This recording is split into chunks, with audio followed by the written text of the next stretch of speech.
Dance with me. My ex is watching. The royal gala was a sea of silk and judgment, and Serafina Vance was drowning in it. She stood at the edge of the ballroom, her deep velvet gown the color of midnight wine catching the candlelight. But beneath the expensive fabric, her heart was shattering. Across the marble floor, Julian Sterling, the man who had stolen her father's freedom and her family's name, was holding court with London's most powerful nobles. His eyes found hers through the crowd, and that cruel, familiar smile curved across his lips. He was walking toward her, ready to deliver another cutting remark, ready to grind what remained of the Vance name into dust before the king himself. Panic clawed at her throat. She needed to escape. She needed air. She needed... Her gaze landed on a man standing alone near the shadows. He was tall, impossibly still, dressed in a dark military coat with silver embroidery that seemed to absorb the light rather than reflect it. His features were sharp, almost brutal in their severity, and his presence created a silence around him that felt dangerous. He looked like he could command an empire with a single word, like he had already destroyed several. Desperation made her reckless. Serafina crossed the ballroom floor, her silver hair catching the chandelier's glow, her heart hammering so violently she thought it might escape her chest. She stopped in front of him, and when he turned those cold, calculating, dark eyes on her, she whispered the words that would change everything. "Will you dance with me? My ex is watching." A long silence stretched between them. She expected rejection. She expected disgust. Instead, his lips curved into the faintest, most dangerous smile she had ever seen. He extended his gloved hand. "It would be unwise to refuse a lady in distress," he said, his voice low and edged with something that sent ice down her spine. As his hand closed around hers, the entire ballroom fell silent. Heads turned, whispers erupted like wildfire. Because Serafina Vance, the silver-haired daughter of a traitor, had just asked Alaric Vance, the Iron Duke of the North, to dance. The man rumored to have no heart, the man even the king feared. And he had said yes. What Serafina didn't know was that Alaric Vance never did anything without a reason, and tonight she had just become the final piece in a game he'd been playing for years. If you're ready for stories where the desperate become dangerous, where the ruined rise from ashes, and where a whispered plea in a ballroom changes two fates forever, hit that subscribe button now. You don't want to miss what happens when the Iron Duke claims his prey. Drop a comment below. Let me know where you're watching from and what you think happens next. Will Serafina survive becoming his pawn, or will she become something far more dangerous, his equal? Don't forget to like, share, and hit that notification bell. It began, and Serafina found herself swept into a dance that felt nothing like the elegant steps she'd practiced in her mother's drawing room. Alaric Vance moved with military precision, each turn calculated, each step deliberate, as if he were maneuvering troops across a battlefield rather than guiding a woman through a ballroom. His hand on her waist was firm, commanding, his grip on her gloved fingers almost reverent, as if she were something fragile he'd decided not to break. Yet she could feel every eye in the ballroom boring into her back, the weight of their collective shock pressing down on her shoulders until she thought she might collapse beneath it. Julian Sterling stood frozen near the refreshment table, his handsome face twisted into something ugly. Disbelief, certainly, but beneath it, fear. The Duke did not speak at first. He simply led, guiding her through the sea of dancers who parted for them like subjects before a conqueror. Serafina risked a glance upward and found his eyes already on her, studying her with an intensity that stole her breath. They were dark, nearly black in the candlelight, and they held secrets she could begin to understand. "You are trembling," he observed, his voice barely above a murmur. "I did not expect you to accept," Serafina admitted, her voice steadier than she felt. "And yet you asked." "I was desperate." "Desperation," he said, something almost like amusement touching his severe features, "makes people do interesting things." The music swelled, and he spun her in a move so sudden, so commanding, that gasps rippled through the crowd. When she came back to him, she was closer than before, close enough to see the faint scar along his jaw, close enough to smell bergamot and something darker, smoke and steel and winter. "What are you?" Serafina whispered. Even as she asked, the truth was beginning to dawn on her. The deference of the crowd, the military bearing, the way even the king's guards had straightened when he moved. "You do not know?" he asked, with something almost playful in his tone now, as if he were enjoying a private joke at her expense. "I know what they say about the Iron Duke," replied Serafina, lifting her chin with the last shreds of her pride. "That he is ruthless, that he destroyed entire houses for betraying the crown, that his heart is as cold as the northern mountains he commands." "And do you believe what they say?" Serafina met his gaze directly, seeing something flicker in those dark depths. "I believe that rumors are fragments of truth, twisted until they serve whoever speaks them." For the first time that evening, Alaric Vance smiled. It was not a kind smile, but it was genuine. "You are sharper than your circumstances suggest, Miss Vance." The use of her name, her real name, not the whispered slur it had become, startled her. "You know who I am?" "Everyone knows who you are," he said quietly. "The silver-haired daughter of the disgraced merchant, the woman Julian Sterling destroyed and discarded like damaged goods." His grip tightened fractionally. "He is watching us now. Shall we give him something to truly fear?" Before Serafina could respond, the Duke pulled her into a dip so deep her silver hair nearly brushed the marble floor. The ballroom erupted in scandalized whispers, gasps of shock that echoed off the vaulted ceiling. When he brought her upright again, his face was inches from hers, and she could see the calculation behind every move. This was not kindness. This was not mercy. This was war. The music ended. Alaric released her with the same careful control he had shown throughout the dance, bowing with military precision. Serafina curtsied, her mind racing, her pulse thundering. Around them, the ton had fallen into a hushed, electric silence. Then the Duke did something that would be whispered about in drawing rooms and scandal sheets for months to come. He lifted her hand to his lips and pressed a kiss to her gloved knuckles, his dark eyes never leaving hers. "Thank you for the dance, Miss Vance," he said, loud enough for those nearby to hear. "I trust we will be seeing much more of each other."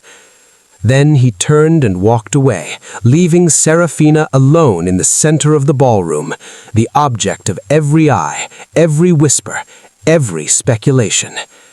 Julian Sterling looked like he had swallowed poison.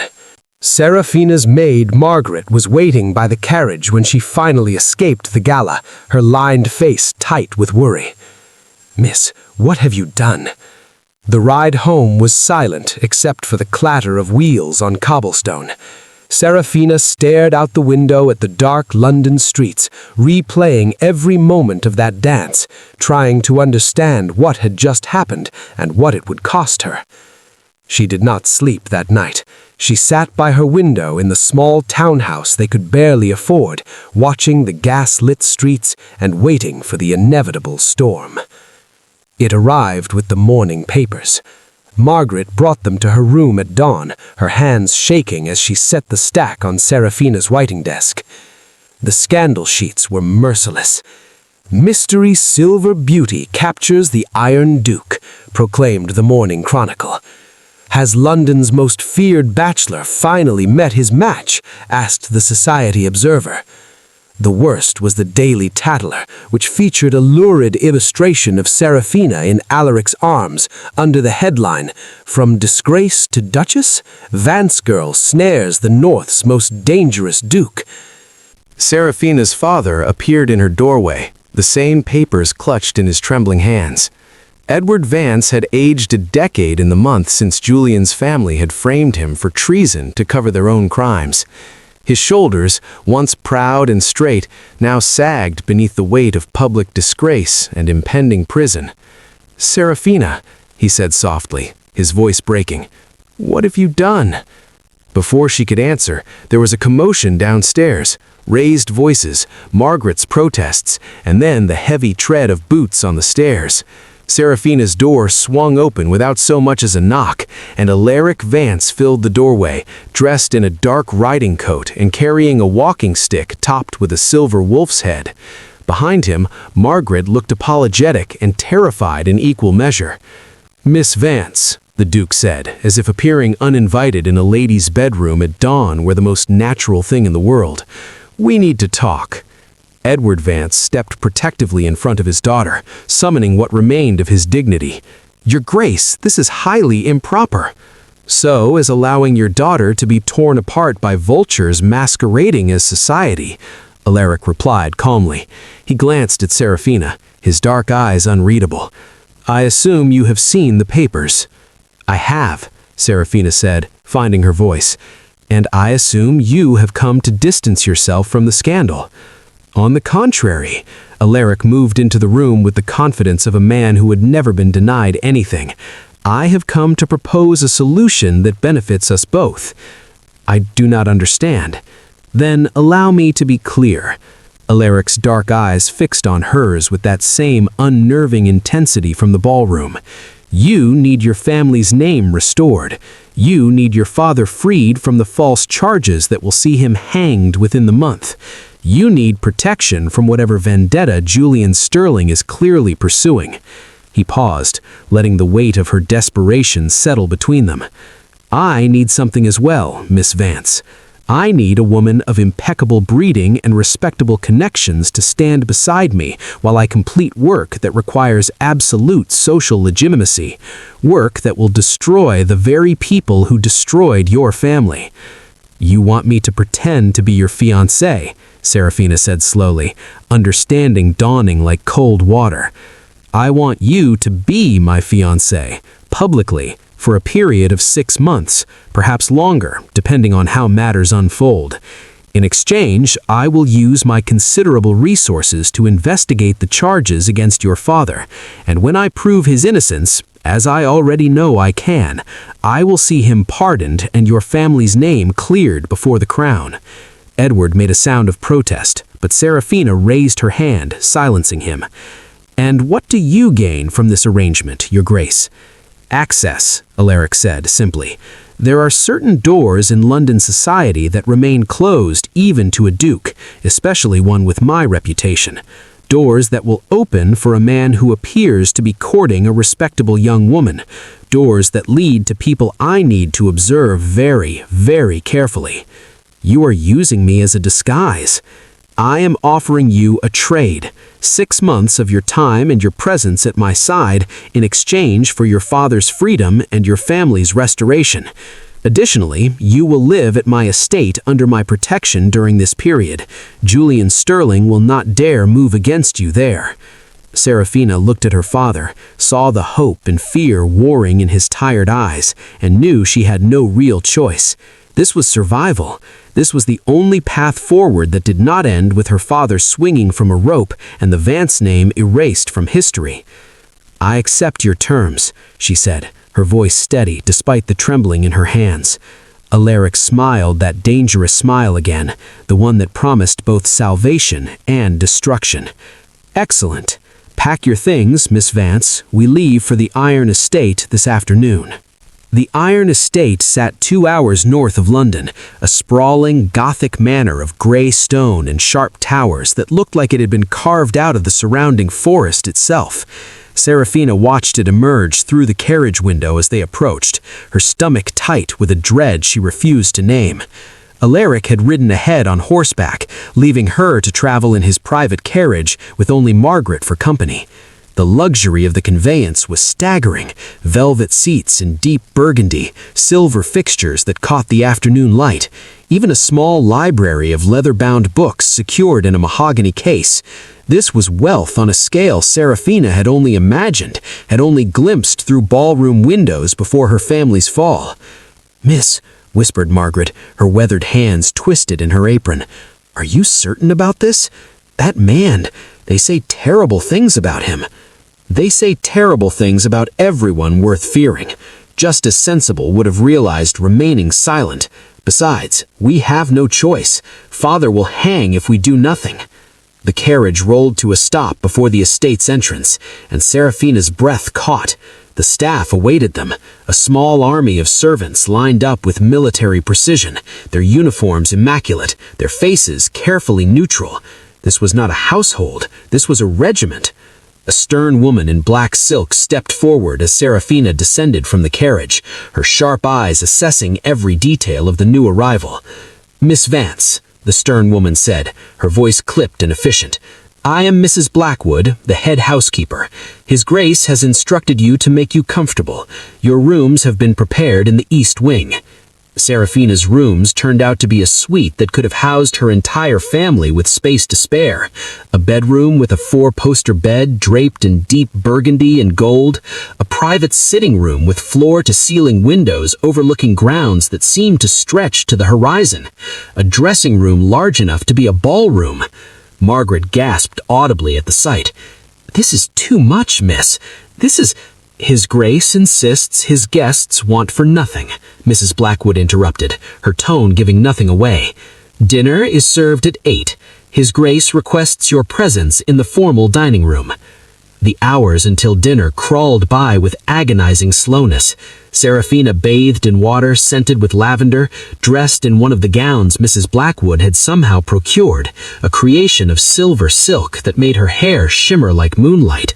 She was about to dine alone with the Iron Duke, the man who never smiled, the man who destroyed traitors without mercy, the man who had, for reasons she still did not fully understand, decided she was useful. The dining room was a study in controlled opulence. Dark wood panels lined the walls, portraits of stern-faced ancestors stared down from their frames, and a table long enough to seat 30 dominated the space. Candelabras cast dancing shadows across the polished surface. Alaric stood at the far end, dressed in dark evening clothes that made him look like a shadow given human form. He turned as she entered, and something flickered in his dark eyes. Approval, perhaps? Or calculation? "Miss Vance," he said, gesturing to the chair beside his own. Not at the opposite end, she noted, close enough to speak without shouting across the expanse. "You look well." "Your housekeeper has excellent taste," Serafina replied, allowing him to seat her.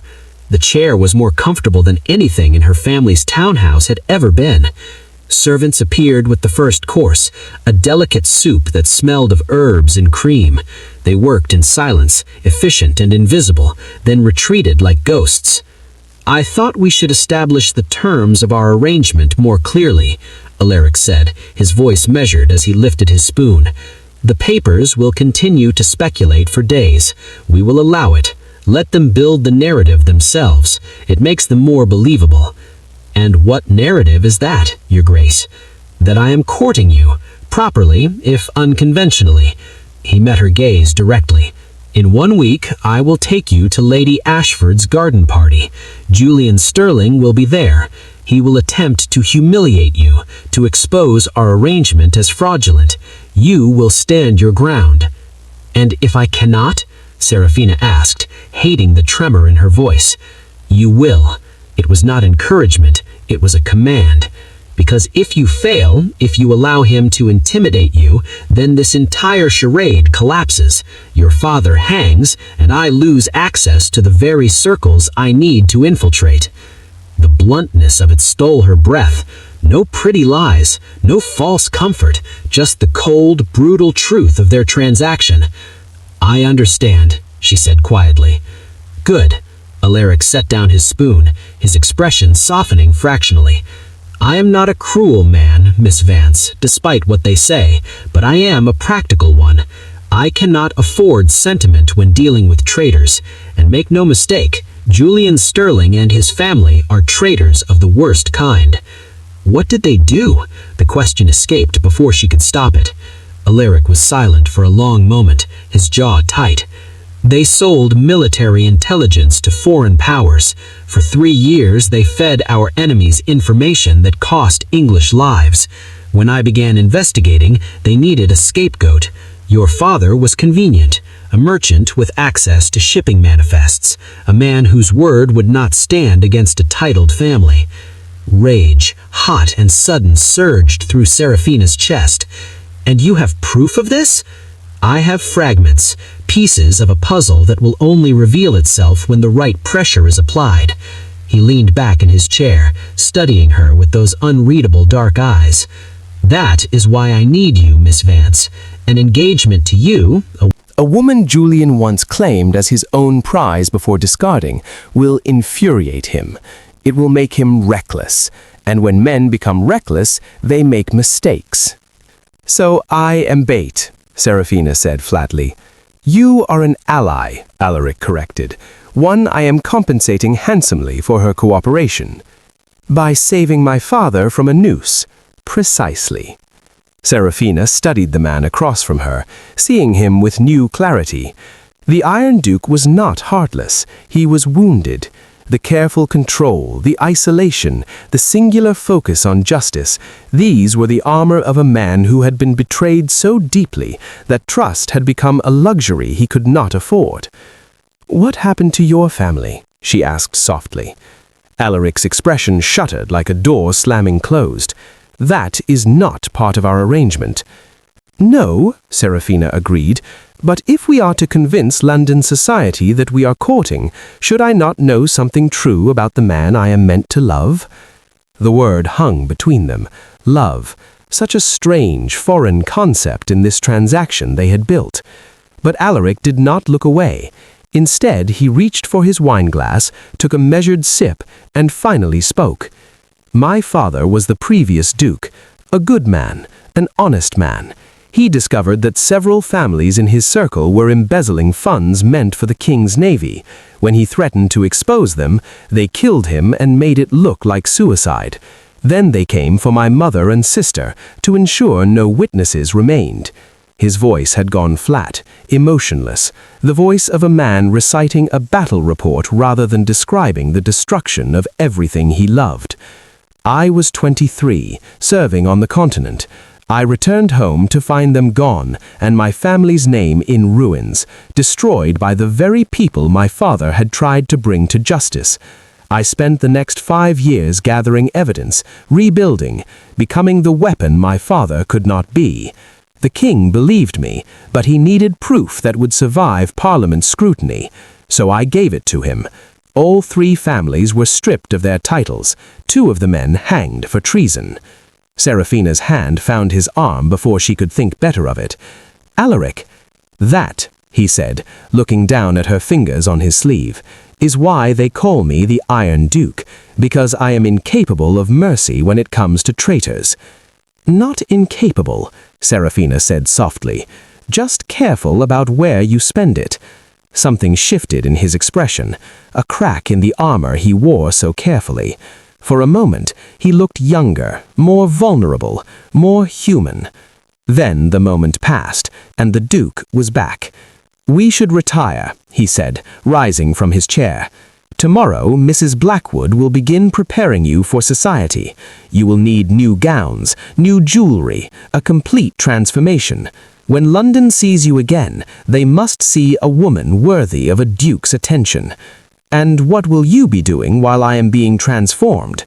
Alaric's smile was cold, predatory. Hunting traitors, Miss Vance.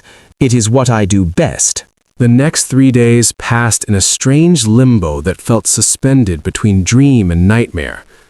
Seraphina saw Alaric only at dinner, where he was unfailingly polite but distant. asking about her comfort and her needs, but volunteering nothing about himself or his work. He would appear precisely at 8, dressed in dark evening clothes that made him look like he belonged to the shadows themselves, inquire after her day with careful courtesy, and then retreat to whatever mysterious business occupied his nights. During the days, Serafina wandered the estate like a ghost haunting someone else's life. The iron estate was a labyrinth of corridors and chambers, each more imposing than the last. She discovered a library that rivaled any in London, 3 stories of books bound in leather and gold, their spines cracked with age and knowledge. She found a conservatory where exotic plants grew in carefully controlled chaos, their blooms filling the air with perfume that seemed too beautiful for such a severe place. She walked gardens that must have required a dozen groundskeepers to maintain, their hedges trimmed with military precision, their fountains silent and still. But it was the silence that unsettled her most. The estate was not empty. Servants moved through the halls with quiet efficiency, performing their duties with the precision of soldiers on parade, but it felt hollow, as if the very walls were holding their breath, waiting for something that would never come. On the morning of the 3rd day, Mrs. Blackwood appeared at Serafina's door with another woman in tow. "Miss Vance," the housekeeper said, her expression as stern as ever, "this is Mrs. Vane. She will be assisting with your preparation." Mrs. Vane was a rail-thin woman with silver hair pulled back so tightly it seemed to stretch her skin. Her eyes were the color of winter ice, and they assessed Serafina with the cold calculation of a general surveying a battlefield. "Stand," Mrs. Vane commanded, without preamble. Serafina stood, feeling suddenly exposed in her simple morning dress. Mrs. Vane circled her slowly, making small sounds of disapproval that sent heat creeping up Serafina's neck. "Your posture is adequate, but not exceptional. Your complexion is good. That silver hair is unusual, but it will serve. We have much work to do." "Work?" Warwick echoed. "His Grace has instructed me to transform you into a woman worthy of his public attention.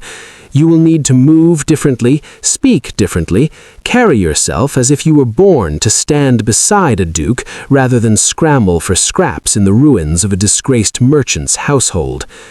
The cruelty of it was breathtaking in its efficiency. Serafina felt Margaret stiffen beside her, saw the older woman's hands clench into fists. "I am perfectly capable of—" "You are capable of survival," Mrs. Vane interrupted, her voice sharp as a blade. "That much is evident, or you would not be here. But survival and triumph are different things entirely. London society is a battlefield, Miss Vance, and you are currently armed with nothing but desperation. I am here to give you weapons." The transformation began immediately and proved more grueling than anything Serafina had imagined. Mrs. Vane drilled her relentlessly on deportment, how to enter a room so that every eye turned, how to hold a wine glass so that her fingers appeared elegant rather than grasping, how to smile with just enough warmth to seem genuine but not enough to appear desperate for approval. She taught Serafina the unspoken language of fans and gloves, the subtle codes that women of society use to communicate entire conversations without saying a word. "Your curtsy is provincial," Mrs. Vane declared on the 2nd morning, watching Serafina practice the movement for the 100th time. "You dip like a merchant's daughter seeking favor. A duchess, or a future duchess, acknowledges her equals. She does not beg for their acceptance." "I am perfectly capable of—" "Not yet," Mrs. Vane replied, her voice sharp as a blade. "But you will pretend to be one with such conviction that even you begin to believe it. That is the only way this deception succeeds." The afternoons were devoted to fashion. A modiste arrived from London with trunks full of fabric, silks and velvets in jewel tones that made Serafina's silver hair shimmer like moonlight. She was measured and pinned and draped until she felt like a doll being dressed for display. "His Grace prefers deep colors," the modiste murmured, holding a swatch of burgundy velvet against Serafina's shoulder. They suit your coloring. You will look like winter incarnate." "How do you know what His Grace prefers?" The modiste smile was knowing. "I have dressed every woman who has tried to capture the Iron Duke's attention for the past decade, my dear. None of them have succeeded, but then none of them lived under his roof." The implication hung in the air like smoke. It was on the fourth evening, after another silent dinner with Alaric, that Seraphina's curiosity finally overcame her caution. She had noticed the North Tower from her windows, a structure that rose above the main estate like a sentinel, its windows dark even when the rest of the manor blazed with candlelight.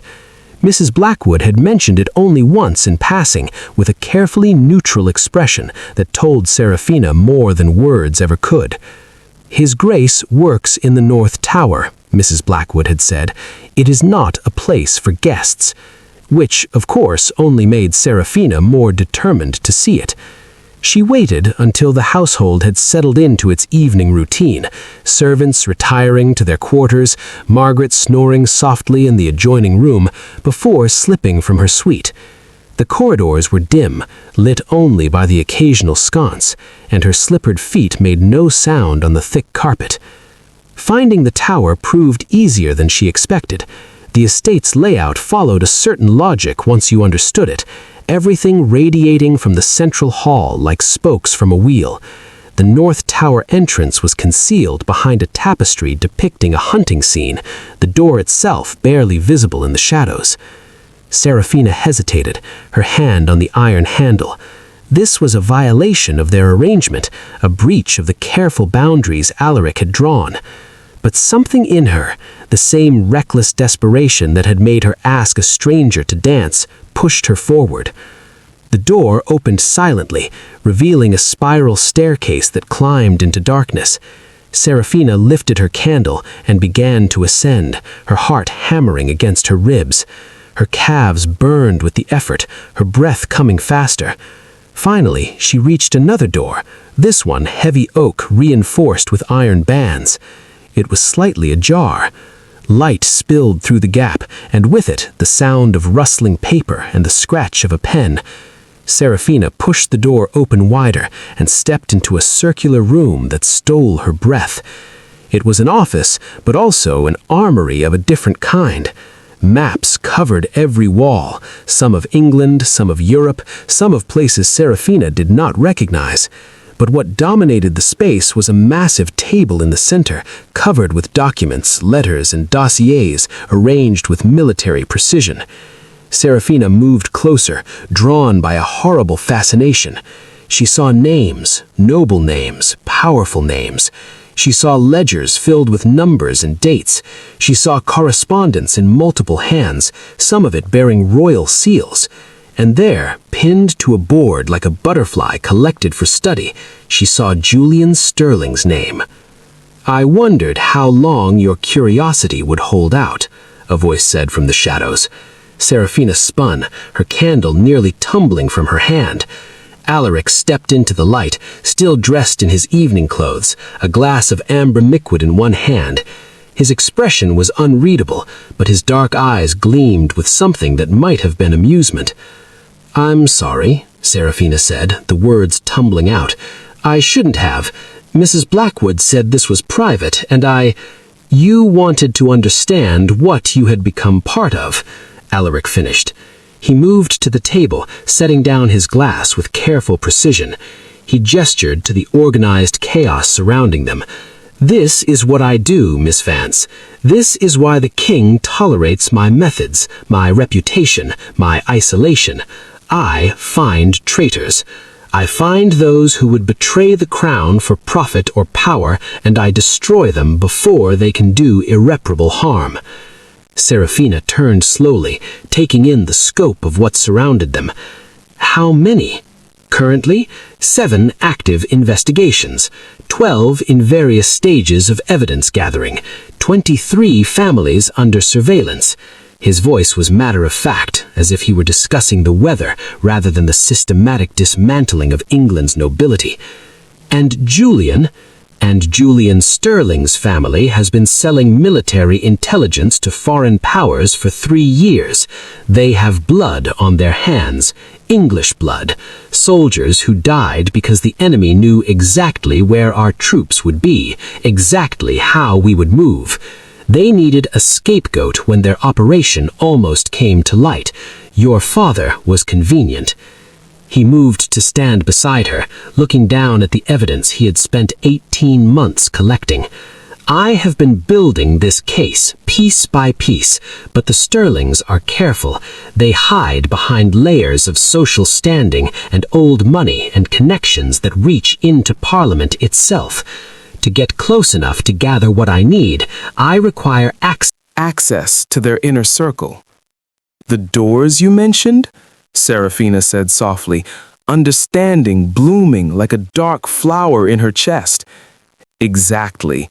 An engagement to you, a woman Julian once claimed, once destroyed, will infuriate him. It will make him careless, and when people become careless, they make fatal mistakes. Serafina felt suddenly cold, despite the warmth of the room. So I truly am bait. You are an ally, Alaric corrected, his voice gentler than she had heard it. One I am paying handsomely for her cooperation. By saving my father from hanging for crimes he did not commit. Yes. They stood in silence, surrounded by the evidence of treachery and the tools of justice. Serafina studied the man beside her, this duke who lived in isolation, who hunted traitors with ruthless efficiency, who had turned his grief into a weapon sharp enough to cut through England's most powerful families. "What happened to your family?" she asked again, the question different now that she stood in his war room. This time, Alaric did not deflect. He moved to the window, looking out over his dark estate, and when he spoke, his voice carried the weight of old grief. They were murdered for my father's honor, and I spent 5 years becoming someone who could never be destroyed the same way. He turned back to her, his expression raw in a way she had never seen. That is why I live like this, Miss Vance. That is why I cannot afford weakness or sentiment or anything that might be used against me. Serafina crossed the space between them, driven by an impulse she did not fully understand. And me? Am I a weakness? You, Alaric said softly, are the most dangerous gamble I have ever made. The revelation hung between them like a drawn blade. Serafina stood in the candlelit war room, surrounded by evidence of treason and conspiracy, and realized that she had stepped into something far more dangerous than a simple arrangement to restore her family's name. "Show me," she said quietly. Alaric's dark eyes searched her face, looking for something. Fear, perhaps, or weakness. Whatever he sought, he must not have found it, because he nodded slowly and moved to the massive table dominating the center of the room. "This," he said, gesturing to a section of documents bound with black ribbon, "is the Sterling investigation. 3 years of carefully gathered evidence, witness statements, intercepted correspondence, financial records that trace money from English military coffers to foreign accounts." Serafina moved closer, her candle casting dancing shadows across the papers. She saw her father's name on several documents, saw the meticulous notations in Alaric's hand, tracing shipments and dates and transactions. "Your father was careful with his records," Alaric continued, his finger tracing a line of entries. "Too careful, actually. That's what first caught my attention. The documents the Sterlings provided as evidence of his treason were flawless. No errors, no inconsistencies, nothing that would naturally occur in years of legitimate merchant activity. They were forged," Serafina breathed, "expertly, by someone with access to genuine shipping manifests and military supply chains." Alaric pulled another document from the pile. "But forgers, no matter how skilled, make mistakes. They copy reality too perfectly. Real life is messy, Miss Vance.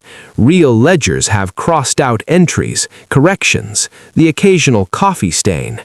These documents the Sterlings presented to the Crown were pristine. Serafina's hands trembled as she reached for the papers, seeing her father's supposed crimes laid out in meticulous detail. "Why didn't you come forward with this? Why didn't you tell the king?" "Because forgeries prove only that someone wanted your father to appear guilty. They don't prove who created them or why." Alaric's voice was patient but firm, the tone of a teacher explaining a difficult concept. In law, in politics, suspicion means nothing without proof.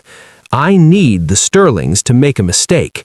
I need them to reveal themselves in a way that cannot be denied or explained away.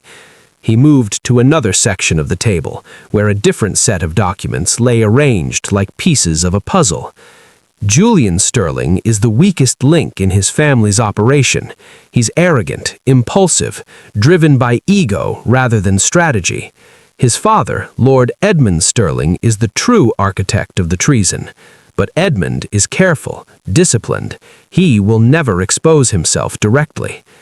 "So you're using Julian to get to his father," Serafina said, understanding crystallizing like ice in her chest. "I'm using Julian's pride against him," Alaric corrected. "A man who sees his discarded conquest on the arm of the most powerful duke in the realm, a duke he knows is investigating his family, will react. It will either try to reclaim you to salvage his ego, or he will attempt to destroy our arrangement to remove me from the board. Either way, he reveals his hand." Serafina turned away from the table, wrapping her arms around her against a chill that had nothing to do with the temperature. "And if he chooses the second option, if he tries to destroy us? Then he commits an act of aggression against a duke of the realm, one that forces his father to either disavow him or defend him. Either choice exposes their operation. This is a chess game, Miss Vance. Julian is a piece I'm sacrificing to draw out the king. And I'm the bait that makes him move? You are the queen," Alaric said, something shifting in his tone. "The most powerful piece on the board. The one that forces every other player to adapt their strategy." Serafina looked at him, this man who spoke of human lives as game pieces, who had turned grief and rage into a weapon of surgical precision. "Do you ever regret it, becoming this?" The question seemed to catch him off guard. He was silent for a long moment, his expression unreadable in the flickering candlelight. Finally, he moved to the window, looking out over the dark grounds of his estate. "Every day," he said quietly, "but regret is a luxury I cannot afford. The men who killed my family walked free for 2 years while I gathered evidence. 2 years of seeing them at social functions, watching them smile and laugh and go about their lives as if they hadn't murdered innocents to protect their crimes." His hands clenched on the windowsill. "Regret would have paralyzed me. Anger made me effective." Serafina joined him at the window, close enough to see the tension in his jaw, the way his shoulders carried the weight of years of solitary pursuit. "And after, when the Sterlings are exposed and my father is free, what then? Then I find the next traitor, and the next, until there are none left, or until this work finally kills me, whichever comes first." The bleakness of it struck Serafina like a physical blow. This man had no future beyond vengeance, no life beyond the hunt. He existed in this gray tower surrounded by evidence of other people's crimes, letting the world believe he was heartless because it served his purpose. "That's no life," she whispered. "It's the life I chose." He turned to face her fully, and she saw something raw in his dark eyes. "When you lose everything that matters, Miss Vance, you become very focused on ensuring others don't suffer the same fate, even if it means becoming the monster they already believe you to be." "I want to help," Serafina said, the words surprising her as she spoke them. This is not a request for your assistance. This is a business arrangement. You appear at my side at social functions. You play the role of smitten fiancé, and you allow Julian to see what he lost. Nothing more. And yet you brought me here, Serafina countered, gesturing to the war room surrounding them. You could have kept me ignorant, used me as an unwitting pawn. Instead, you showed me the board. Why? The question hung between them, challenging. Alaric studied her with an intensity that made her breath catch, and she saw the moment something shifted in his calculation. Because, he said slowly, I miscalculated. I thought you would be content to play your part without understanding the larger game. I thought your desperation to save your father would make you compliant. And now? Now I realize that the daughter of Edward Vance, a man who kept meticulous records even knowing they might be used against him, who maintained his principles even unto ruin, is a woman who cannot be kept in ignorance. A ghost of a smile touched his lips. You would have continued investigating until you understood everything, wouldn't you? Yes, Serafina admitted. Alaric moved back to the table, his fingers trailing over the documents. Then we adjust our strategy. You want to help? Learn everything in this room. Understand the players, the connections, the weaknesses we can exploit. When we attend Lady Ashford's garden party next week, you will know exactly who Julian's allies are, who might be swayed to our side, who poses a threat. He pulled out a leather-bound journal, its pages filled with neat handwriting. This is my dossier on Julian Sterling. Every public appearance for the past 3 years, every woman he's courted, every gambling debt he's received, and how he retaliated to perceived insults. Serafina took the journal, feeling the weight in her hands. Alaric had documented everything: Julian's preference for brunettes, his tendency to drink too much at the club, the way he responded to perceived insults with calculated cruelty. This was not just investigation. This was obsession rendered systematic. "How long have you been planning this?" she asked softly. "Since the moment I realized your father's case was connected to the Sterling investigation. When Julian publicly humiliated you and broke the engagement, I knew he had given me the perfect weapon. A man's ego is often his greatest vulnerability." She looked up from the journal, meeting his dark gaze. "And yours, Your Grace? What's your vulnerability?" The question seemed to catch him off guard. He was silent for a long moment, and when he spoke, his voice carried a weight that made Serafina's chest tighten. "I haven't had one for a very long time, Miss Vance. That's what makes me dangerous." Pause, something flickering in his expression. "Or at least I didn't, until now." The implication hung in the air between them, unspoken but understood. Serafina felt her pulse quicken, felt the shift in the space they occupied. This was no longer simply a transaction. Something else was growing here in the shadows of the North Tower, something neither of them had planned for. "We should return," Alaric said abruptly. "It's late and you need rest. Tomorrow, Mrs. Vane will continue your preparation. In 3 days, we face London society together." Serafina nodded, clutching the journal to her chest.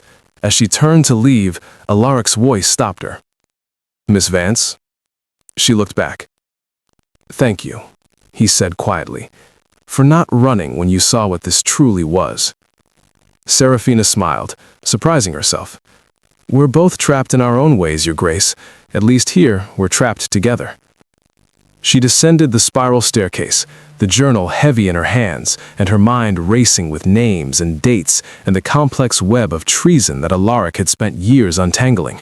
Behind her, in the North Tower, a single candle continued to burn as the Iron Duke returned to his solitary vigil. But something had changed. The game had shifted, and neither of them would emerge from it unchanged.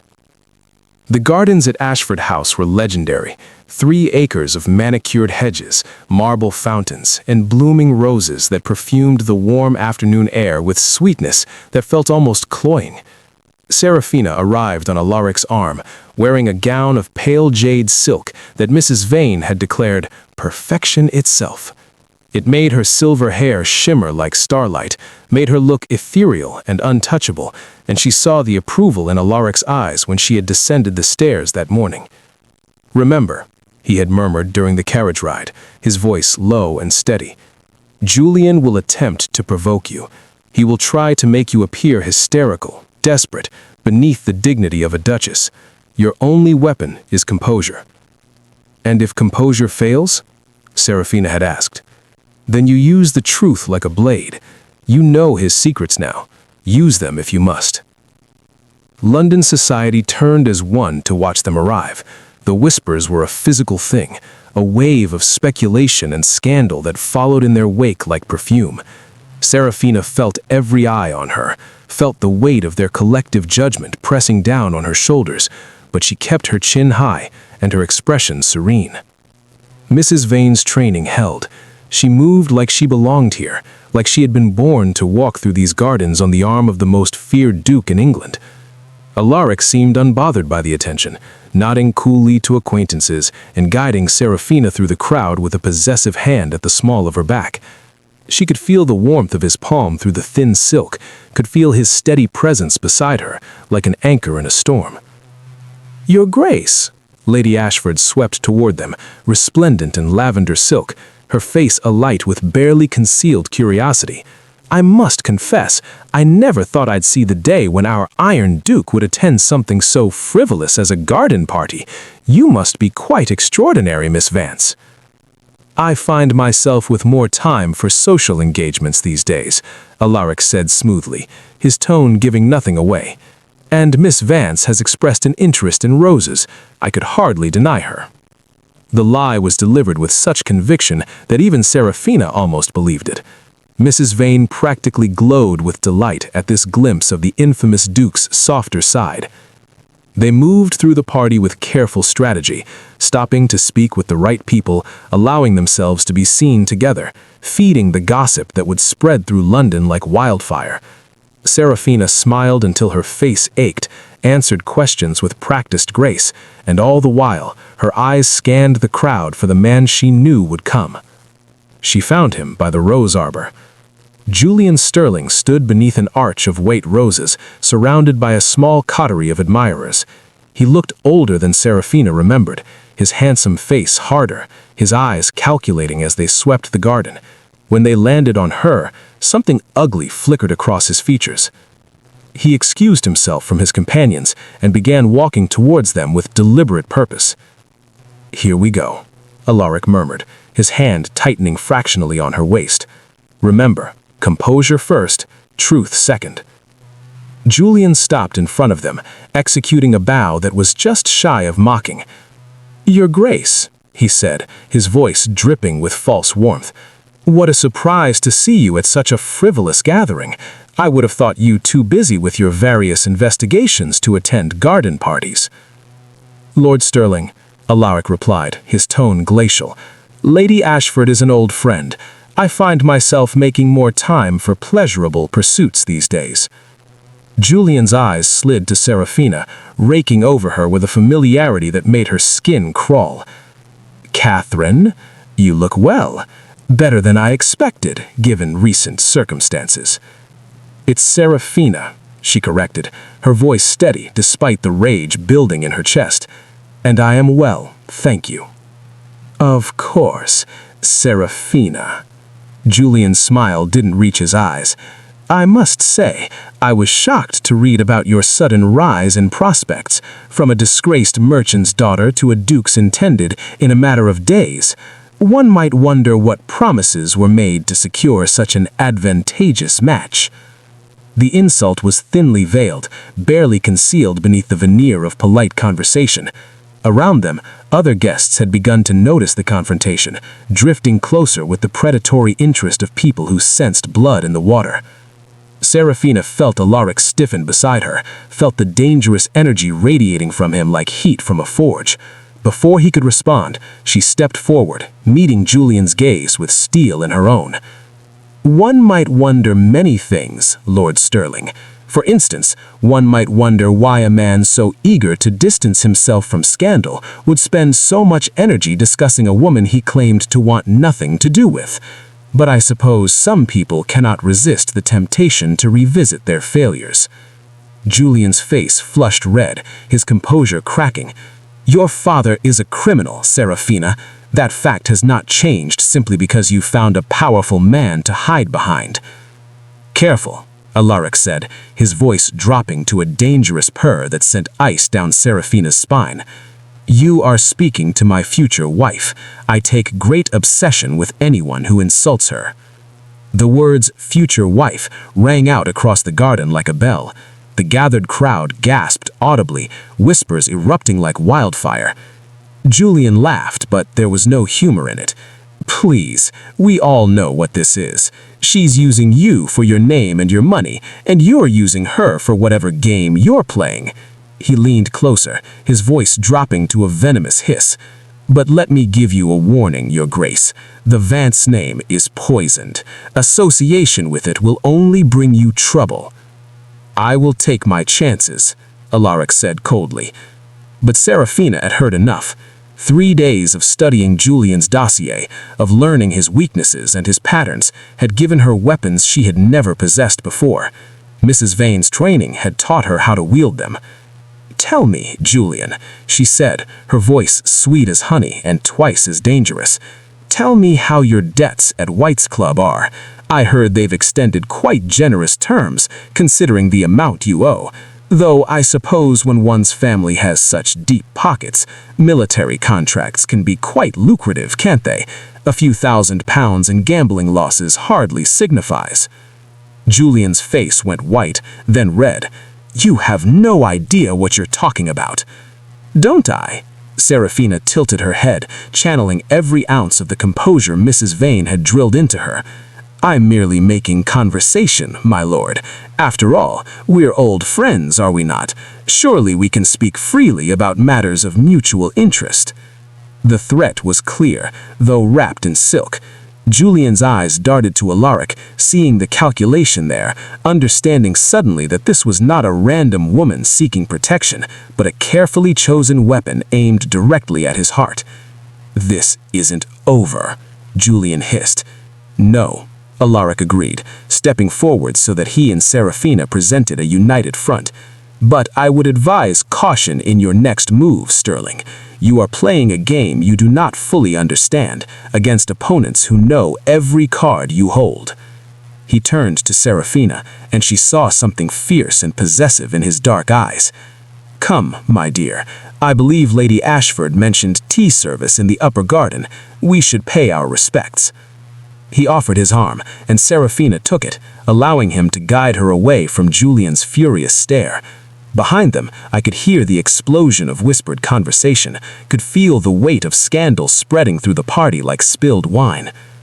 They walked in silence until they reached a secluded corner of the garden, hidden by a hedge of climbing roses.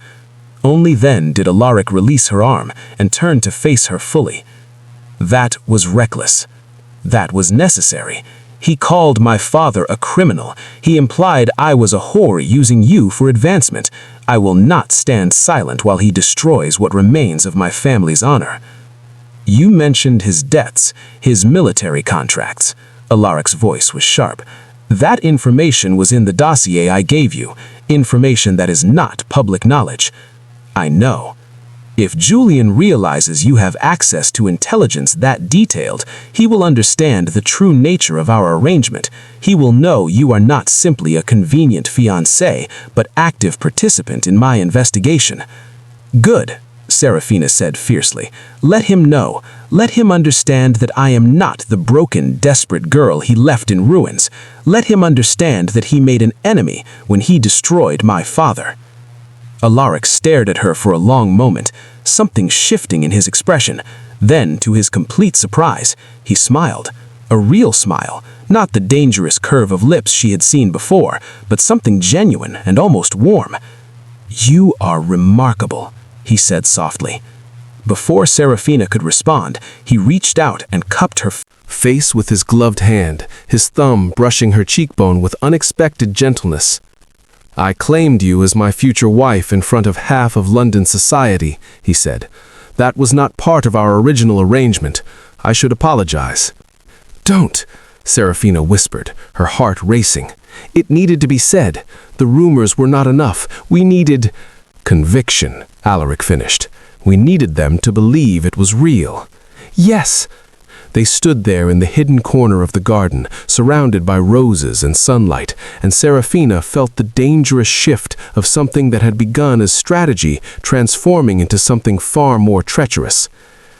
"We should return to the party," Alaric said finally, his hand dropping from her face.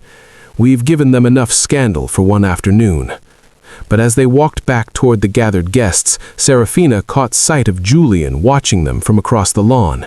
His face was a mask of rage and something else, fear perhaps, or the beginning of understanding. The game had changed.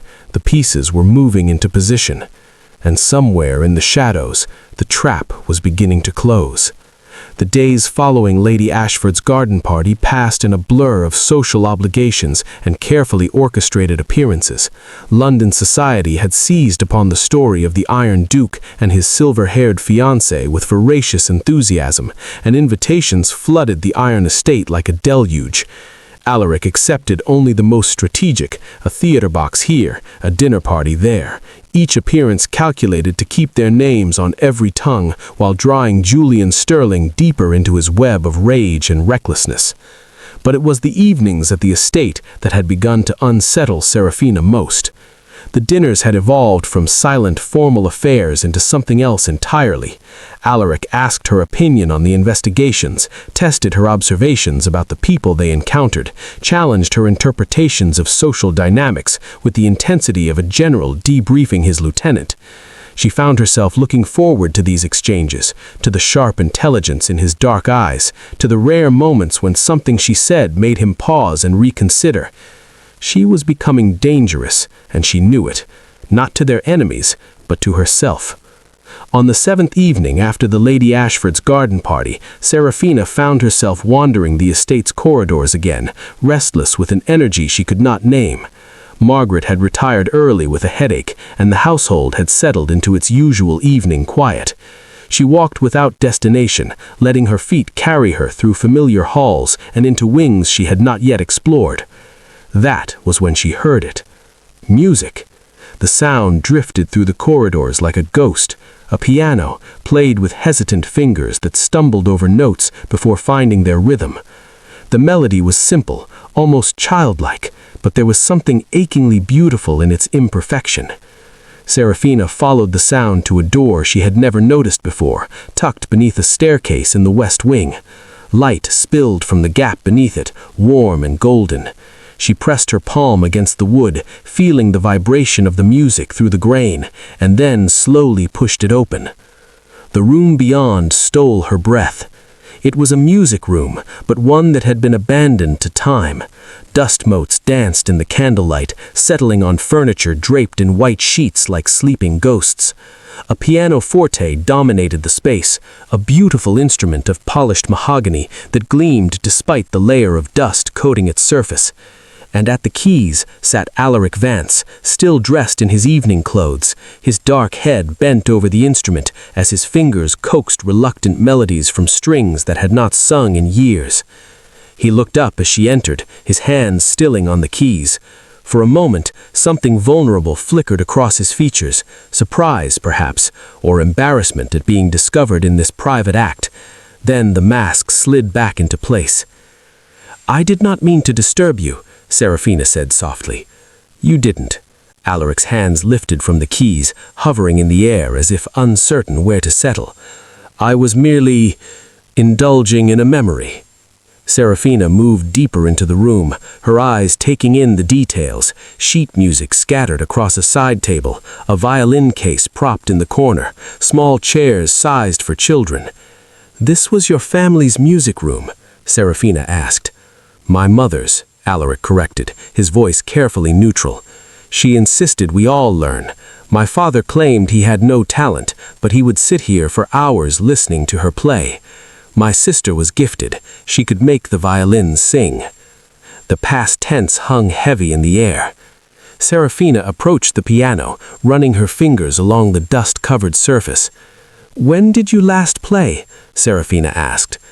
The night before I left for the continent, nearly 8 years ago. Alaric stood abruptly, as if the confession had cost him something.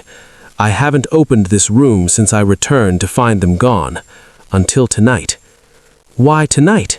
He was silent for a long moment, his dark eyes studying her with an intensity that made her breath catch. Because you asked me once what my vulnerability was. I find myself wondering if I've already shown it to you. The words settled between them like falling snow, soft, cold, impossible to take back. Play for me, Serafina said, surprising herself with the boldness of the request. I'm out of practice. I don't care. She moved to stand beside the piano, her silver hair catching the candlelight. You've seen every corner of my ruin, witnessed every moment of my desperation. Let me see something of yours that isn't wrapped in strategy and calculation. Alaric's jaw tightened, but after a moment he returned to the bench. His fingers settled on the keys, and he began to play. Not the hesitant melody she had heard from the corridor, but something richer, more complex. A waltz, and built slowly, gathering momentum until it filled the dusty room with sound that seemed to wake the sleeping ghosts. My mother's favorite, Alaric said over the music. She would play this every evening before dinner. My father would bow and ask her to dance, even though there was no ballroom, even though they had been married 20 years. He said she deserved to be courted daily. Serafina felt tears prick her eyes at the image, a family that loved each other, that filled this house with music and laughter before violence stole it all away. Dance with me, Alaric said suddenly, his hands never faltering on the keys. You're playing. Then dance alone. Show me what Mrs. Vane taught you. Show me the woman London sees when you walk into a ballroom on my arm. It was a strange request, almost absurd, but Serafina found herself moving to the center of the room, to a space where the dust had been disturbed by footsteps long faded. She closed her eyes and began to move, letting the music guide her through the steps Mrs. Vane had drilled into her with merciless precision. She spun slowly, her arms lifted as if held by an invisible partner, her feet tracing the pattern of the waltz across the dusty floor. The music swelled around her, and she lost herself in it, forgot the strategy and the danger and the careful performance they had maintained for weeks. When she opened her eyes, Alaric had stopped playing. He stood beside the piano, watching her with an expression she could not read. That's how you dance in public, he said quietly. Perfect, controlled, every movement calculated to project exactly the right image. That's what you needed, Serafina replied, suddenly self-conscious. But it's not how you want to dance, is it? Alaric crossed the space between them, his movements fluid and purposeful. Stop thinking, he quietly said. Stop performing. Just feel the movement. Gradually, Serafina let go of the rigid control she had maintained for weeks. She stopped counting steps, stopped worrying about perfect posture and elegant lines. She simply moved with him, letting their bodies find a natural harmony in the dusty, forgotten room. This is how my parents danced, he softly said. No performance, no audience, just two people who understood each other completely. It's beautiful, Serafina whispered. It's dangerous, Alaric corrected, but his hand tightened on her waist. This is what I've avoided for 8 years. Connection, vulnerability, anything that might distract me from the work. And now? Spun her slowly, drawing her back against his chest so that they moved together like shadows. Now I'm beginning to understand why my father risked everything for love, why he chose to expose traitors, even knowing it might cost him his life. Because some things are worth the danger. Serafina turned in his arms, and suddenly they were face to face, their bodies pressed together, their breath mingling in the small space between them. His dark eyes were no longer cold or calculating. They blazed with something raw and unguarded. "We should stop," Serafina said, even as her hands tightened on his shoulders. "Yes," Alaric agreed, "we should." Neither of them moved. "This complicates everything," Serafina whispered. "I know." "Then Julian will use it against us if he suspects." "I know." "Then why?" "Because," Alaric said, with a voice rough with an emotion she had never heard from him, "for the first time in 8 years, I'm dancing in my mother's music room with a woman who sees past the Iron Duke to the man I was before grief made me a weapon, and I find I'm not quite ready to stop." Serafina's breath caught. She should pull away. She should retreat to the safety of their professional arrangement. She should. His lips brushed hers, soft and questioning, giving her every opportunity to refuse. She kissed him back instead, rising on her toes to close the distance between them, pouring weeks of carefully suppressed feeling into the contact. His arms tightened around her, pulling her closer, and the kiss deepened into something fierce and desperate. When they finally broke apart, both breathing hard, Serafina saw her own shock reflected in Alaric's dark eyes. "That," he said hoarsely, "was not part of the plan." "No," Serafina agreed, her lips still tingling. "It wasn't." They stood in the dusty music room, surrounded by ghosts and memories, the carefully constructed barriers of their arrangement lying shattered at their feet. Outside, London slept, unaware that the Iron Duke's greatest vulnerability had just been revealed in a forgotten room where music once played and love had flourished before tragedy struck. "We can't do this again," Alaric said, but his hand remained at her waist, unwilling to let her go. "No," Serafina agreed, "we can't." But neither of them believed it. The morning after the music room, everything changed. Serafina woke to find a note slipped under her door, written in Alaric's precise hand. "Gone to London. Business with the Crown. Return by evening. Stay within the estate grounds." No explanation, no acknowledgement of what had passed between them in the dusty room where ghosts still lingered. She should have felt relieved.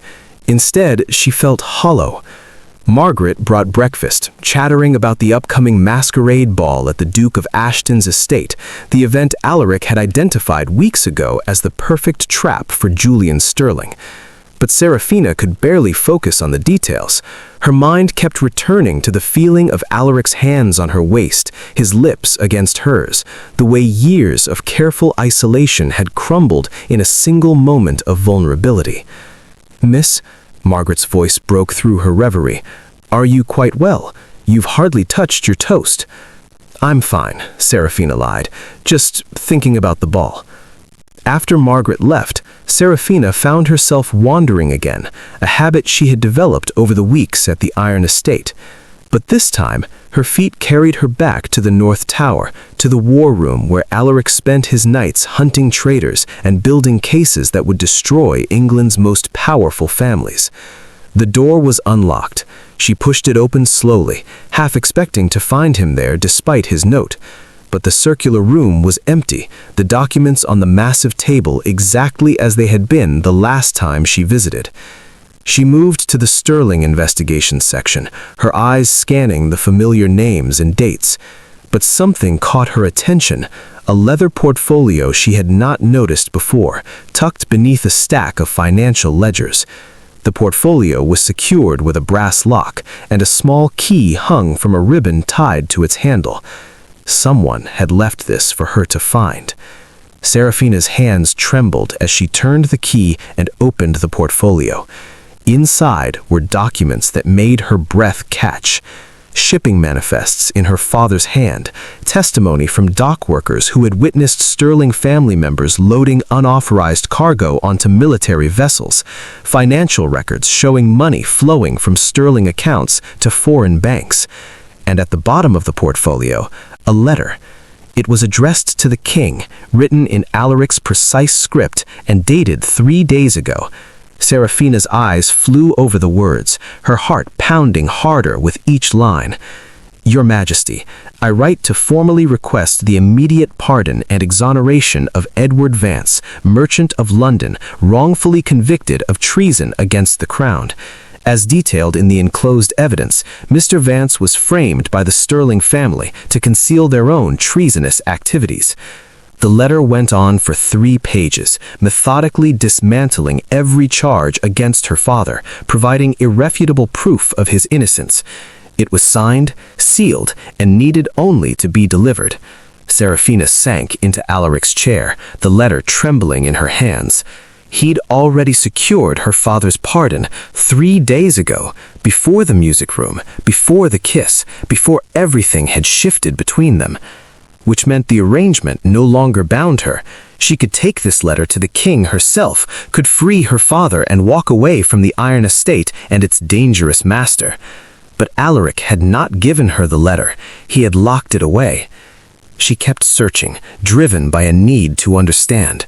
Beneath the pardon letter, she found another document, a detailed plan for the masquerade ball written in Alaric's hand. Her eyes scanned the pages, and with each word, ice spread through her veins. Phase 1. Establish Serafina Vance as my confirmed fiancée. Public appearances to ensure maximum visibility. Julian Sterling's jealousy and rage will escalate. Phase 2. Anonymous correspondence to Julian suggesting Serafina still harbors feelings for him. Plant doubt about the authenticity of the engagement. Phase 3. Masquerade ball. Julian will attempt to confront Serafina privately, believing he can reclaim her or destroy the arrangement. He will not know the king himself will be in attendance, disguised among the guests. Phase 4. Julian's confrontation will force him to reveal his family's crimes in an attempt to discredit both Serafina and myself. With the king as witness, his confession will be undeniable. Expected outcome: complete exposure of Sterling treason. All family members arrested. Case closed. Serafina's hands shook as she read the final notation. Risk to Miss Vance? Moderate. Julian's violence is verbal rather than physical. Emotional trauma likely, but acceptable given the outcome. Acceptable. The word burned like acid. She heard footsteps on the stairs and barely had time to return the documents to the portfolio before Alaric appeared in the doorway. He stopped when he saw her, his dark eyes taking in her position at his desk, the portfolio open before her, the knowledge written across her face. "You weren't supposed to find that until after the ball," he said quietly. "But you left it where I would find it eventually." Serafina's voice was steady, despite the rage building in her chest. "Why? Guilt? Or did you want me to know exactly what I was to you?" Alaric moved into the room with careful deliberation, as if approaching something dangerous. "What did you read?" "Everything. The pardon letter, the plan for the masquerade, the assessment of acceptable risk." She stood, meeting his gaze with steel in her own. "You secured my father's freedom 3 days ago, before the garden party, before the music room, before you kissed me in a room full of ghosts and made me believe something real was happening between us." "Something real is happening between us," Alaric said, and you heard genuine anguish in his voice. "Then why didn't you tell me?" Serafina's control cracked, fury spilling through. "Why continue the charade? Why ask me to study Julian's dossier, to learn the players, to prepare for the ball, when you could simply have given me that letter and set me free?" "Because the Sterling case isn't finished," Alaric's voice rose to match hers. "Your father's pardon is secured, yes, but Edmund Sterling still walks free. His sons still profit from treason. The network they built still operates in the shadows, selling English lives to our enemies. I need Julian to make his move at the masquerade. I need him to confess in front of the king. And for that to happen, you need to be there. As a bait," Serafina said flatly, "as the lure that draws him into your trap. As my ally," but the word rang hollow now. Serafina laughed, a bitter sound that held no humor. "Your ally. Is that what you tell yourself when you calculate acceptable levels of emotional trauma, when you plan exactly how to manipulate a desperate woman into serving your purposes? She grabbed the pardon letter, holding it up between them like a shield. This is dated 3 days ago. You could have given this to me at any point. You could have told me the truth, that my father's life was no longer hanging in the balance, that my part in this was no longer about saving my father, but about helping you finish your case. You could have asked me to stay because you needed me, not because I was bound by desperation. Would you have stayed? Alaric's question was quiet, raw. I don't know, Serafina's voice broke. And that's what terrifies you, isn't it? The possibility that if given a choice, I might choose differently than you need me to. So you kept me in the dark, let me believe my father's life still hung in the balance. Let me... She stopped, unable to finish the sentence. Let me fall for you. Let me believe this was becoming something real. You're right. Alaric's admission stopped her cold. I should have told you 3 days ago when the king signed the pardon. I should have given you the choice to leave or stay, based on truth rather than necessity. He moved closer, and she saw the exhaustion in his face, the weight of years of solitary hunting etched in every line of his face. But I didn't, because I'm a coward. You? Serafina's laugh sharp. The Iron Duke, afraid? Terrified, Alaric said simply. For 8 years, I've existed in this tower, building cases and destroying traitors and telling myself it was enough, that vengeance and justice were the same thing, that I didn't need anything beyond the work. He gestured to the room surrounding them, and then you walked into my ballroom and asked me to dance, and everything I thought I knew about what I needed started to crumble. He reached for her hand, then stopped, letting his own fall to his side. I kept the truth from you because I was afraid that if you knew you were free, you would leave, and the thought of you leaving, of these halls returning to their silence, of eating dinner alone again in that ridiculous dining room, it terrified me more than any traitor ever has. Serafina felt tears burning behind her eyes. So instead, you made me complicit in my own manipulation. Yes. No defense, no justification, just the brutal truth. And I will understand if you take that letter and walk out of this estate and never look back. You owe me nothing, Serafina. Your father's freedom is secured. Your family's name will be cleared. You can return to London, rebuild your life, find a man who knows how to love without turning everything into a strategic gambit.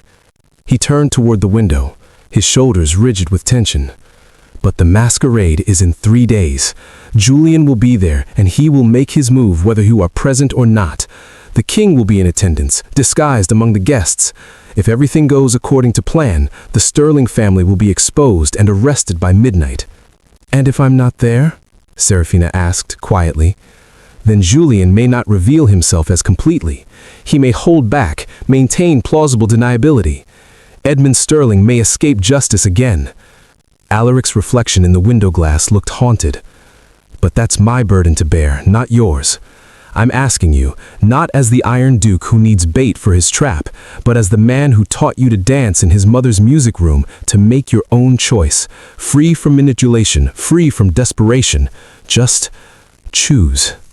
Serafina stood in the war room, surrounded by evidence of treachery and the tools of justice, holding the letter that represented her freedom in trembling hands. She thought of her father, languishing in a cell awaiting execution for crimes he did not commit. She thought of Julian Sterling, smug and cruel, believing he had destroyed her completely. She thought of all the soldiers who had died because the Sterlings sold secrets to England's enemies. And she thought of Alaric, alone in this tower for 8 years, turning himself into a weapon because he had nothing left to fight for except abstract justice. I need time, she said finally, to think. To decide without you in the room, without those eyes watching me, calculating what I might do next. Of course, Alaric's voice was rough. Take all the time you need. The pardon letter is yours. Do with it what you will. Serafina walked to the door, then stopped, looking back at the man who had become so much more than she had ever intended. Did any of it mean something to you? The dinners? The music room? The kiss? All of it, Alaric said without hesitation. Every moment. That's why I'm even more of a bastard than you think, because I knew I was falling for you while still keeping the truth locked away. She nodded once, then descended the spiral staircase, the pardon letter clutched against her chest and her heart in pieces. Behind her, in the North Tower, the Iron Duke stood alone among his documents and his ghosts, and wondered if justice had finally cost him more than he was willing to pay. Serafina did not sleep that night. She sat in her window seat, watching the moon track across the sky, the pardon letter heavy in her lap. Margaret had tried to coax her to bed, but Serafina had sent her away with gentle insistence. This choice needed to be made in solitude, without influence, without the weight of anyone's expectations but her own. By dawn, she knew what she had to do.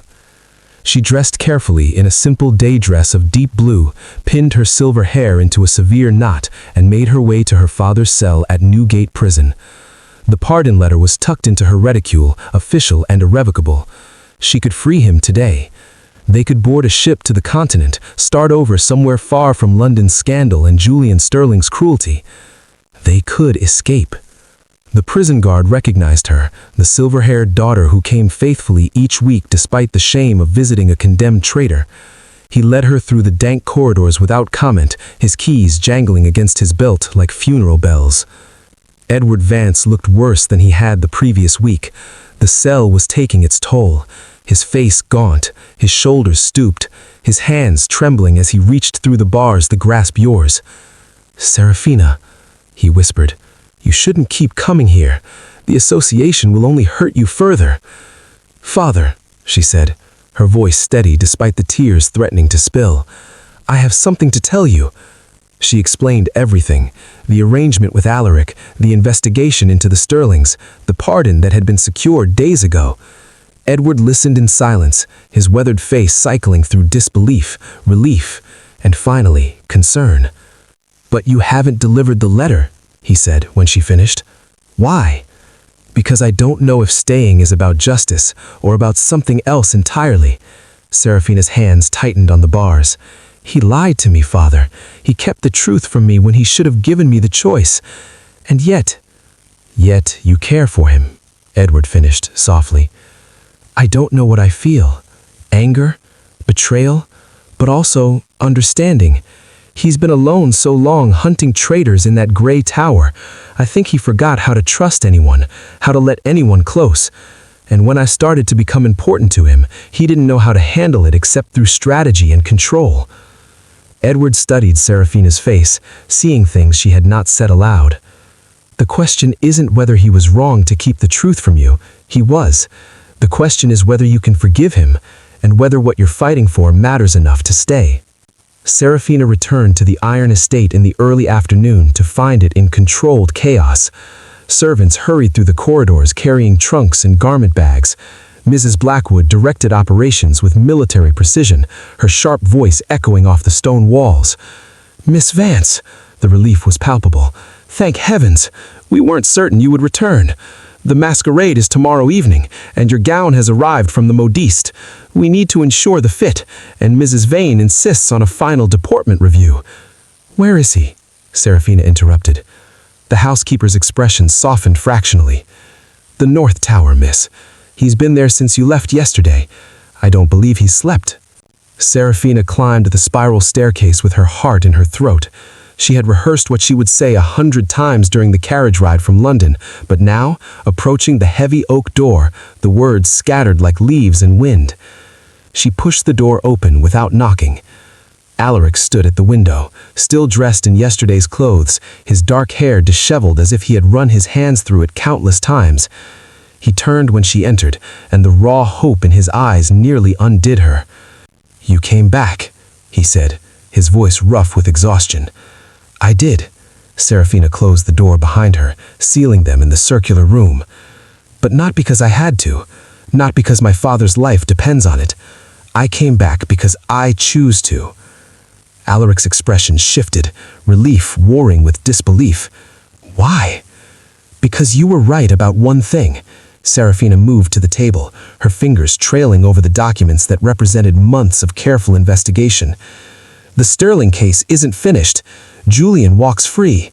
His father profits from treason, and somewhere, English soldiers are still dying because information is being sold to our enemies. She looked up, meeting his dark gaze directly. I could take my father and run. We could start over somewhere safe, somewhere far from all this scandal and Julian Sterling's cruelty. We could escape. But I would spend the rest of my life knowing I had the power to stop them and chose not to. That I let Julian Sterling win because I was hurt and angry and afraid. You have every right to be hurt and angry, Alaric said quietly. I do, Serafina agreed. You manipulated me. You kept the truth locked away when you should have trusted me with it. You treated me like a chess piece instead of a partner. She crossed the space between them, stopping close enough to see the exhaustion etched into his features, the shadow of beard darkening his jaw, the vulnerability he could no longer hide. But I also understand why. You've been alone so long that you forgot how to let anyone in. You've been hurt so deeply that trust became a luxury you couldn't afford. And when something real started growing between us, you didn't know how to protect it except through control. Alaric's hands clenched at his sides, as if he were physically restraining himself from reaching for her. I don't know how to do this. I don't know how to be anything except what I've been for 8 years. But I want to learn. For you, I want to try. Then start by trusting me, whispered Serafina. Tell me the plan for tomorrow, all of it. Let me be your partner in truth, not just in appearance. Alaric pulled back, looking into her eyes as if searching for something. Whatever he found must have satisfied him, because he nodded slowly and turned to the table. The masquerade begins at 8, he said, his voice shifting into the clinical tone of strategy. The king will arrive at 9, disguised as a visiting ambassador. Julian has been receiving anonymous letters suggesting you still harbor feelings for him, that the engagement to me is a performance to make him jealous. Letters you sent? Serafina said. Yes. No apology, just acknowledgement. He will seek you out during the ball, believing he can expose our arrangement as fraudulent. He'll try to reclaim you or destroy you. His pride will accept nothing less. And when he does, Serafina asked, you will draw out his confession. Make him believe he's won, that you're afraid of me, that you regret the arrangement. His arrogance will make him careless. He'll reveal details about your father's framing, about his family's operation. And the king will hear every word. Serafina studied the documents spread before them, the careful choreography of a trap years in the making. This could still fail. Julian might suspect. He might hold back. He might, Alaric agreed. But I don't think he will. I think his hatred of me and his obsession with you have made him reckless. And recklessness is how we destroy him. He turned to face her fully, no longer the Iron Duke, but simply Alaric, tired, vulnerable, and desperately hoping. But understand this, if at any point tomorrow night you feel unsafe, if Julian becomes violent, or the situation escalates beyond what we planned, you walk away. The case isn't worth your safety. Nothing is. Serafina felt something warm bloom in her chest at the words, at the genuine concern in his dark eyes. I can handle Julian Sterling. I know you can, Alaric said, but you shouldn't have to do it alone. Tomorrow night, I'll be watching. If he so much as raises his voice to you in anger, I end it. King or no king, plan or no plan, your safety comes first. She rose on her toes and kissed him softly, a promise and a forgiveness and a beginning all at once. When they broke apart, Alaric's arms wrapped around her, holding her close as if she might disappear. Thank you, he whispered against her hair, for coming back, for giving me another chance, for being brave enough to stay when leaving would have been easier. Thank you, Serafina replied, for finally being honest, for trusting me with the truth, for showing me the man beneath the Iron Duke. They stood together in the North Tower as afternoon light slanted through the windows, surrounded by evidence of treachery and plans for justice. Tomorrow, they would face Julian Sterling and his family's crimes. Tomorrow, the game would reach its conclusion. But today, for this moment, they were simply two people who had found something unexpected in the midst of strategy and survival. Something real. Something worth fighting for. The Duke of Ashton's masquerade ball was a spectacle of decadence and disguise. The grand ballroom had been transformed into a midnight garden, crystal chandeliers draped with black silk, walls lined with mirrors that multiplied the candlelight into infinity, and everywhere the rustle of masks and secrets. London's elite moved through the space like beautiful predators, their faces hidden behind feathers and jewels and elaborate constructions of silk and wire. Seraphina stood at the edge of the ballroom in a gown of deep silver that seemed to shimmer like moonlight on water. Her mask was simple, white silk decorated with small diamonds that caught the light, but it was her hair, left loose and flowing like a river of starlight, that made her unmistakable. Alaric had planned it that way. "Let Julian find you easily," he had said that morning. "The harder you are to locate, the more suspicious he'll become." She watched the dancers swirl past, her heart hammering beneath the boned bodice of her gown. Somewhere in this crowd was the king, disguised and watching. Somewhere was Alaric, his dark mask doing nothing to conceal the predatory grace with which he moved through the room. And somewhere was Julian Sterling, wearing the red devil's mask that their anonymous letters had instructed him to don. The trap was set.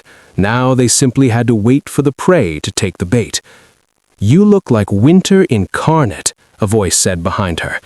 Seraphina turned to find a man in a black wolf's mask, but she recognized Alaric's voice, the precise way he held himself. "You're supposed to be observing from a distance," she murmured. "I am observing." His gloved hand brushed her arm, a fleeting touch of reassurance. "But I wanted you to know I'm close. If anything feels wrong, if he says or does anything that makes you uncomfortable, you signal me. Touch your left earring. I'll end this immediately." "I can handle Julian Sterling," Seraphina said, echoing her words from the tower. "I know you can." Alaric's voice softened. "But you shouldn't have to handle him alone." He melted back into the crowd before she could respond, disappearing among the masked dancers like smoke. Seraphina took a steadying breath, her fingers touching the diamond earring on her left ear, the signal, the escape, the promise that she wasn't truly alone in this. Then she saw the red devil's mask moving through the crowd toward her, and every nerve in her body came alive with tension. Julian Sterling had chosen his costume well. The red mask covered the upper half of his face, complete with small horns that gleamed in the candlelight. His suit was crimson silk, making him look like sin personified. But it was his eyes, visible through the mask's cutouts, that sent ice down Seraphina's spine. They burned with possessive rage and something darker. "Seraphina," he said, her name a caress and a threat. "I received your letters." My letters? The ones Alaric had forged, the ones that suggested she was trapped in an arrangement with the Iron Duke, desperate for rescue. Seraphina let her expression shift to carefully crafted vulnerability. "Seraphine," he breathed, "I didn't think you would come." "How could I not, when the woman I once cared for sends word that she's being held against her will by the most dangerous man in England?" The lie was so smooth, so practiced, that Seraphina almost believed he had convinced himself it was true, that he had cared for her, that their broken engagement was anything other than calculated cruelty. "Walk with me," Julian said, offering his arm, "away from all these watching eyes. We need to speak privately." Seraphina glanced across the ballroom, catching sight of Alaric's wolf mask. He gave the smallest nod. "Go. I'm watching." She took Julian's arm, letting him guide her through the dancers toward the terrace doors. The terrace was cooler than the ballroom, the night air carrying the scent of late roses and autumn's approach. Other couples moved through the shadows, stealing moments of privacy, but Julian led Seraphina to a secluded corner behind a marble statue. "Now then," he said, his mask catching the moonlight, "tell me everything. How did the Iron Duke coerce you into this charade?" Serafina had rehearsed this moment 100 times with Alaric. She knew exactly what to say, exactly how to play the frightened victim.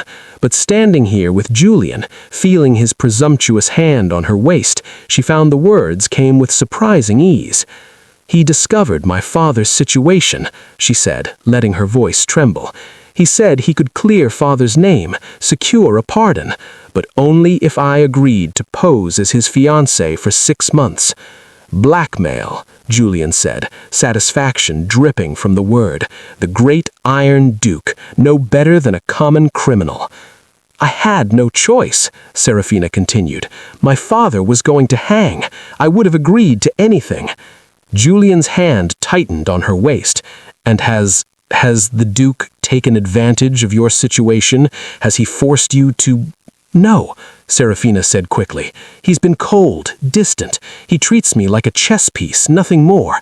But Julian, I don't know how much longer I can maintain this pretense. He's dangerous. The things I've seen in his tower, the investigations, the way he destroys people." "What have you seen?" Julian's interest sharpened like a blade. "What investigations?" Serafina pulled back slightly, as if afraid of saying too much. "I shouldn't. If he finds out, I told you." "He won't find out," Julian promised, his voice dropping to an intimate whisper. "I can protect you, Serafina. I have connections, resources. My father is one of the most powerful men in Parliament. If you tell me what Vance is investigating, I can ensure he never threatens you or your father again." There it is, Serafina thought, the first crack. "He has files," she said hesitantly, "on noble families. He believes some of them are traitors, selling information to foreign powers." Julian's entire body went rigid. Did he mention any names? I shouldn't." "Serafina." Julian's hands gripped her shoulders, his mask inches from her face. "Did he mention the Sterling family?" She let her expression shift to carefully manufactured fear. "How did you know?"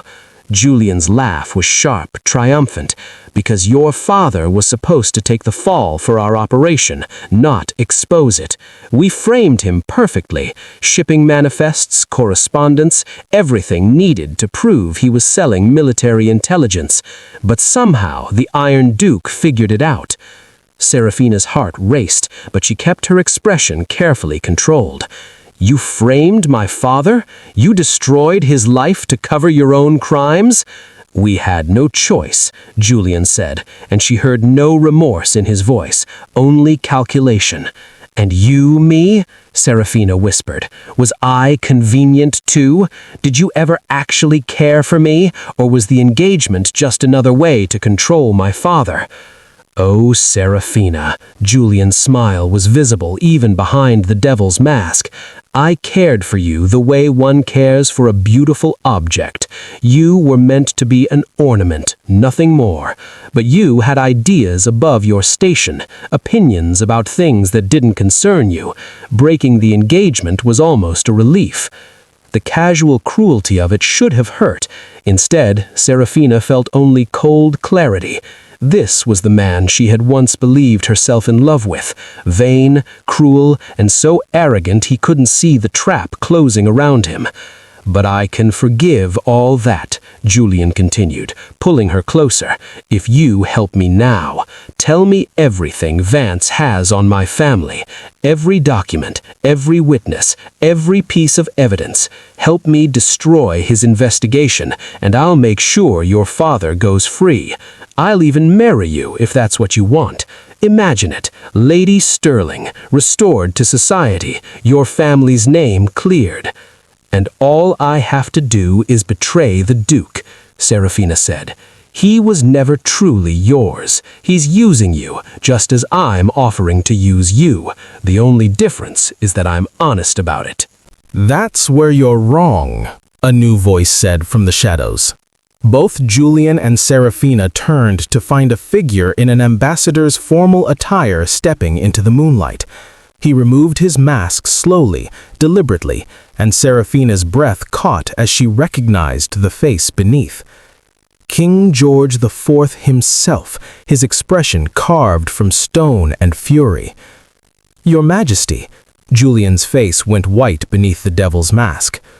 "Lord Sterling," the king said, his voice cold enough to freeze blood, "you have just confessed to treason, conspiracy, and the framing of an innocent man in front of your sovereign. I believe that makes this one of the more foolish decisions in England's recent history." Julian stumbled backward, his hand reaching for Seraphina as if she might somehow save him.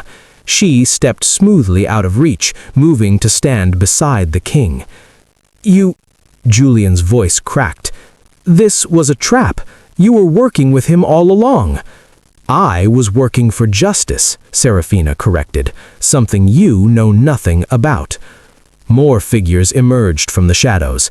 Alaric, removing his wolf mask, his expression fierce and satisfied.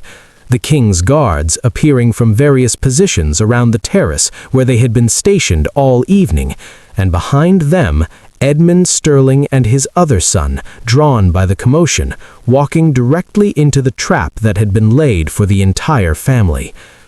"What is the meaning of this?" Edmund demanded, his voice carrying the authority of decades of power. "Your Majesty, my son has clearly been drinking. Whatever he said was a full confession to treason against the crown, witnessed by myself and recorded by 3 court scribes positioned within earshot. Tell me, Lord Sterling, did you truly believe your operation was so well hidden that I wasn't aware of it, that the Iron Duke's investigations were conducted without my full knowledge and blessing?" Edmund Sterling's face went gray. He looked from the king to Alaric to Seraphina, and she saw the moment he understood how completely they had been outmaneuvered. "Arrest them," the king commanded. "All of them. The charges are high treason, conspiracy, fraud, and the murder of English soldiers through the sale of military intelligence to foreign powers."